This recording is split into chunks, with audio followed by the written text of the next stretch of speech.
लोक वाद्य यंत्रों की उत्पत्ति मनोरंजन के लिए नहीं हुई, बल्कि मजदूर वर्ग और कलाकारों के दर्द की आवाज बन गई। जैसा कि मतंग मुनि ने कहा था कि वाद्य यंत्र मनुष्यों द्वारा बनाए जाते हैं, देवताओं द्वारा नहीं। वे समाज की आवाज है।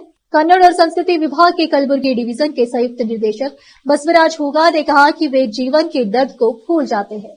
साहित्य रत्न अन्ना भाऊ ने साथ ही सांस्कृतिक एवं साहित्यिक लोकमंच ट्रस्ट बीदर की ओर से शहर के चन्नबसवा पट्टादेवरी रंग मंदिर में आयोजित लोक उत्सव कवि चर्चा संगोष्ठी और प्रतिभा पुरस्कार कार्यक्रम का उद्घाटन करते हुए ये बातें कही।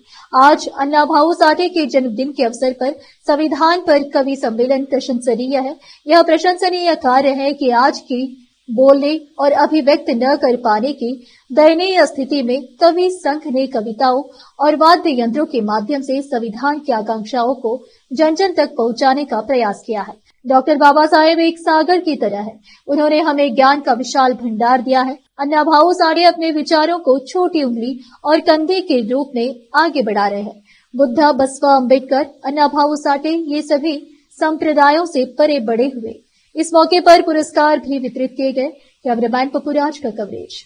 ಯಾಕೆ ಅಣ್ಣಾಭಾऊ ಸಾಠೇರವರನ್ನ ಈ ನಮ್ಮ ಬೀದರ್ ಜಿಲ್ಲೆ ಹಲವಾರು ಸಂಸ್ಕೃತಿಗಳನ್ನ ಹಲವಾರು ಸಂಘ ಸಂಸ್ಥೆಗಳಿದ್ದಾಗಿ ಕೂಡ ಯಾಕೆ ಅಣ್ಣಾಭಾऊ ಸಾಠೇರವರ ಮೇಲೆ ಒಂದು ಟ್ರಸ್ಟ್ ಅನ್ನ ಪ್ರಾರಂಭಿಸಬೇಕಾಗಿರ್ತಕ್ಕಂಥ ಒಂದು ಅವಶ್ಯಕತೆ ಅಂತಂದಾಗ ಅಣ್ಣಾಭಾऊ ಸಾಠೇರವರು ಕೇವಲ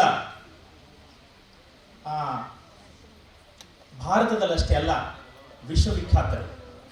ಈ ಭಾರತದ ಭೂಮಿಯಲ್ಲಿ ವಿದೇಶದಲ್ಲಿ ಪ್ರಸಿದ್ಧಿಯನ್ನು ಹೊಂದಿರತಕ್ಕಂಥ ಬಾಬಾ ಸಾಹೇಬ್ ಅಂಬೇಡ್ಕರ್ ಅವರು, ಗಾಂಧೀಜಿರವರು, ಅದರ ನಂತರ ಈ ಶೋಷಿತ ಸಮುದಾಯಗಳಲ್ಲಿ ಇಡೀ ಭಾರತದ ರಷ್ಯಾದಲ್ಲಿ ಇವತ್ತು ಈ ಕಾರ್ಯಕ್ರಮ 11 ಗಂಟೆಗೆ ಪ್ರಾರಂಭ ಆಗಬೇಕಾಗಿತ್ತು. ತುಂಬ ತಡ ಆಗಿದೆ.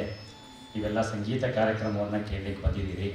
ಹಾಗಾಗಿ ಪದೇ ಪದೇ ಇಂಥ ಒಂದು ಕಾರ್ಯಕ್ರಮ, ವಿಭಿನ್ನವಾದ ಕಾರ್ಯಕ್ರಮಕ್ಕೆ ಕೆಲವು ಸಾರಿ ಅನಿವಾರ್ಯವಾಗಿ ನಾವು ಹಾಜರಾಗಲೇಬೇಕಾಗ್ತದೆ. ಯಾಕಂದರೆ ಅದು ನಮ್ಮ ಸಾಮಾಜಿಕ ಜವಾಬ್ದಾರಿಯೂ ಕೂಡ. ಹಾಗಾಗಿ ನಾವು ಮನರಂಜನೆಗಾಗಿ ಕಾರ್ಯಕ್ರಮದಲ್ಲಿ ಭಾಗವಹಿಸುವುದಕ್ಕಿಂತಲೂ ಸಾಮಾಜಿಕ ಜವಾಬ್ದಾರಿಗಾಗಿ ಕಾರ್ಯಕ್ರಮದಲ್ಲಿ ಭಾಗವಹಿಸುವುದು ಭಾಳ ಮುಖ್ಯವಾದದ್ದು ಅಂತ ನನ್ನ ವೈಯಕ್ತಿಕ ಭಾವನೆ. ಹಾಗಾಗಿ ಇದು ಯಾಕೆ ಕಾರ್ಯಕ್ರಮ ಭಾಳ ಮುಖ್ಯವಾದ ಕಾರ್ಯಕ್ರಮ ಅಂತ ಹೇಳಿದರೆ, MS ಮನೋಹರ್ ಸರ್ ಅವರು ನನಗೆ ಈ ಕಾರ್ಯಕ್ರಮ